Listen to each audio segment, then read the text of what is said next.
The Knicks just finished playing the LA Clippers, in which they won by a score of 111-97, and we're here to break all things down. All that and much more on the Knicks Digest. What's up, guys? It's your boy Dariel from the Knicks Digest. And before we move on to today's video, I want to remind you guys that yes, 80% of you guys are not subscribed to the channel. We need that number to go up. So if you like all the videos that Chris is pretty much putting out and I'm putting out, make sure you smash that subscribe button and get the subscription numbers up for Knicks Digest, because we going up, baby. We going up. There are a couple takeaways that I want to talk about after watching this game. And for the first one, we're going to get right into it. I'm going to quote the big man, Shaquille O'Neal, and we're talking about the others. Coming into this game, Julius Randle was having a rough start to the season. Jalen Brunson was also having a rough start to the season, even though on Friday he dropped 45 points against the Milwaukee Bucks in the first in-season game tournament. But aside from Julius Randle and Jalen Brunson, we got to take a look at the others. And two important players that came up big tonight. We're talking about Josh Hart and we're talking about Donte DiVincenzo. We're talking about the Nova boys. Josh Hart in particular, coming up with 8 points, coming up with 3 rebounds and 6 assists. Josh Hart, he's like the garbage man. He's going to be the player that's willing to do whatever it takes in order to help the team out. If his name is called to score, he's going to score. Josh Hart can put the ball on the floor. Josh Hart could shoot. The three-pointer is there. As far as tonight, he was only 1 for 4. But again, he's part of the others, so we're not demanding a huge offensive output from Josh Hart. And another one of the others that I want to talk about Donte DiVincenzo. Tonight, Donte finished with 12 points. He finished with 6 rebounds, and he finished with 1 assist. But the tandem of Josh Hart and Donte DiVincenzo is what I want to focus on. Donte DiVincenzo, there were timely plays where he would just hustle and he would get rebounds and he would start the possession over again. And then the next thing you know, the ball was being rotated and it was hitting Donte DiVincenzo in the corner, where he would get rewarded for his hustle and he hit a 3-pointer over James Harden. Those plays, those are momentum plays where it could give a really big boost for the New York Knicks and the whole team. Emmanuel Quickly, another one of the others, ended up with 7 points, ended up with 1 rebound, ended up with 5 assists. Again, it just feels like tonight's game, specifically tonight's game, it just felt like everybody had their hand in the pot as far as helping out. Mitchell Robinson had a huge game with 11 points, with 13 rebounds, 8 of them coming from the offensive end, putting Zubac on the poster.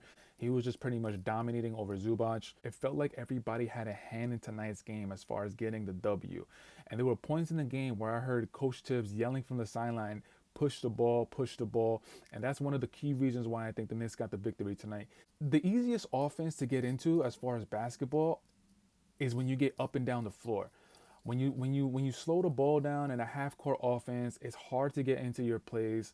And if you're just getting the ball from a rebound and you're automatically pushing it and you're trying to get transition points, that just opens up the offense and it makes the game so much more easier. So by Coach Tibbs yelling on the sideline, run, run, run, I was actually encouraged by that. And hopefully we get to see that a lot more throughout the season, because once again, it just opens up the offense.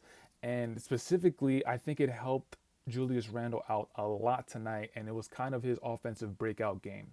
And another one of the others, we got Isaiah Hartenstein ending up with 6 points, ending up with 3 rebounds. Isaiah Hartenstein is the backup to Mitchell Robinson. And again, it just feels like everybody just had a hand in this game, where it was Quickly, DiVincenzo, Hartenstein. And that's with Jalen Brunson having a really bad game, ending up with 7 points, 2 rebounds, and 3 assists. Now that we've talked about the others, let's focus on the player that had a great offensive night tonight. And yes, we are talking about Julius Randle. It seems like Julius Randle has finally broke out of his offensive slump tonight against the Clippers, ending up with 27 points, ending up with 10 rebounds and 3 assists. Now, as far as the box score, yes, the 27 points does look good, but if we take a deeper look into his stats, as far as field goals, he ended up 9 of 19, which isn't great. 3-pointers was 3 of 7, and in prior games, it looked like he was just being a little timid. It looked like he was not looking to score, not be aggressive. Being 3 of 7 of 3-point isn't great efficiency, but what I saw from Julius Randle that I liked was that when he had the ball and when he had opportunity to shoot, he took it. In previous games, it looked like he was being timid, and it's because he was having a rough start to the season, so he didn't want to keep going with that rough start.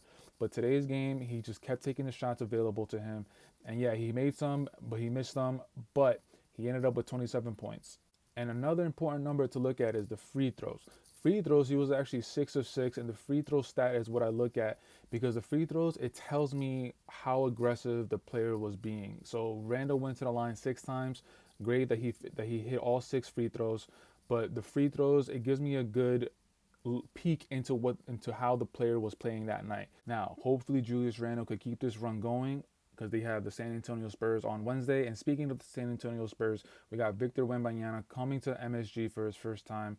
I'm not sure if his first time playing in New York City, but he's going to be at MSG. It's probably going to be a sold out crowd to see him play. 7'5", being able to put the ball on the floor, post up, a 3-pointer.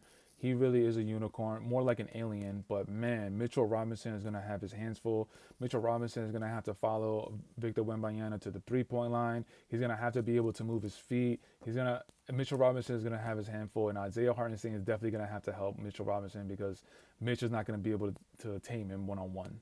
But overall, I liked what I saw from the Knicks tonight. It looked like everybody had their hand in the pot. It looked like everybody contributed to this W. Julius Randle finally looks like he broke out of the offensive slump.